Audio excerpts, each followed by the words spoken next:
बादशाह, चांद से थोड़ी से गप्पे। कवि शमशेर बहादुर सिंह। आज हम श्री शमशेर बहादुर सिंह द्वारा रचित कविता चांद से थोड़ी से गप्पे पढ़ेंगे। इस कविता में एक छोटी सी बच्ची चांद के साथ संवाद कर रही है। बच्ची के मन में उनके प्रश्न हैं जिन्हें वह चांद से पूछ रही है, फिर उन प्रश्नों का उत्तर भी स्वयं ही दे रही है। अब हम कविता को पढ़कर समझते हैं। गोल है खूब मगर आप तिरछे नजर आते हैं।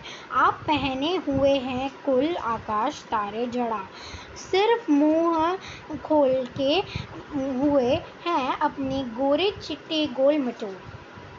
सबसे पहले हम वाक्यांश में आए कुछ नए शब्दों के अर्थ समझ लेते हैं, जैसे खूब, बहुत, मगर, लेकिन, तिरछे, टेढ़े, कुल, पूरा, जड़ा, चिपका। भावांश। छोटी बच्ची चांद से कहती है कि आप पूरे तरह से गोल हैं, लेकिन आप मुझे कुछ टेढ़े नजर आते हैं।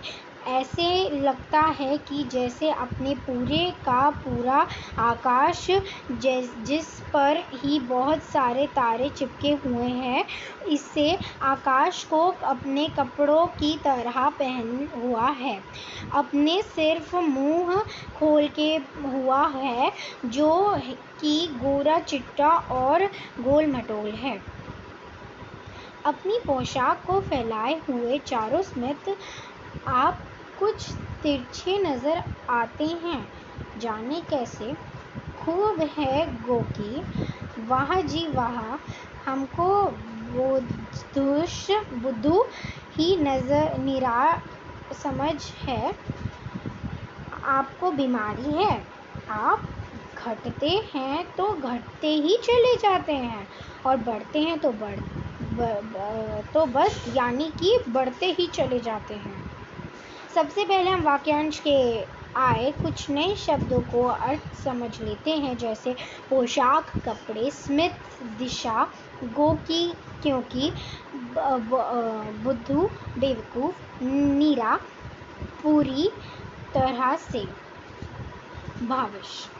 छोटी बच्ची कहती है कि अपने जो तारे जड़ी पोशाक यानी कि कपड़े पहने हैं, उसे अपने चारों दिशाओं में फैला रखा है, पता नहीं कैसे, और आप मुझे कुछ टेढ़े नजर आते हैं। आप बहुत खूब हैं, वाह। बच्ची कहती है कि आपने मुझे पूरी तरह से बेवकूफ़ समझ रखा है क्या? पर मैं बेवकूफ़ नहीं हूँ। मुझे पता है कि आपको कोई बीमारी है, इसी कारण आप जब बढ़ते हैं तो फिर बढ़ते ही चले जाते हैं, और घटते हैं तो यानी जब छोटे होते हैं तो छोटे ही होते चले जाते हैं। इस प्रकार छोटे बच्ची को चांद के छोटे बड़े होने का कारण उसकी बीमारी लगती है। दम नहीं लेते हैं जब तक कि बिल्कुल ही गोल नहीं हो जाए। बिल्कुल गोल, यह मर्ज आपका अच्छा ही नहीं होता। मैं आती है।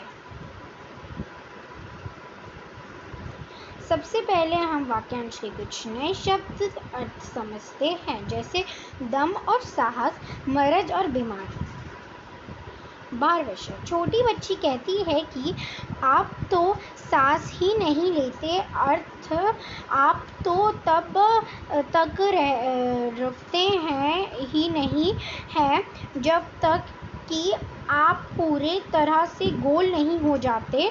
पर आपके जो यह घटने और बढ़ने की बीमारी है, वह ठीक ही नहीं होती, और दोबारा से आप छोटे बड़े होने लग जाते हैं। इस प्रकार इस कविता के बालशोभ जिज्ञासुओं का बहुत ही अच्छे से वर्णन किया गया है, और साथ ही यह भी समझने की कोशिश की गई है कि छोटे बच्चे के मन में कितनी तरह के प्रश्न उभरते हैं जिन्हें वह अपने ही तरीकों से सुलझाने की कोशिश भी करता है। उन्हें विश्वविख्यात ही नहीं होते, जैसे कि इस कविता में लड़की को यह नहीं पता था चांद माह के पक्षों के कारण छोटे बड़े होते हैं। तो अब हम कविता के आधार पर कुछ प्रश्न उत्तर कोशिश करते हैं। लड़की किससे गप्पे मार रही थी? चांद को कैसी बीमारी है? चांद ने अपने पोशाक कहाँ तक फैलाए?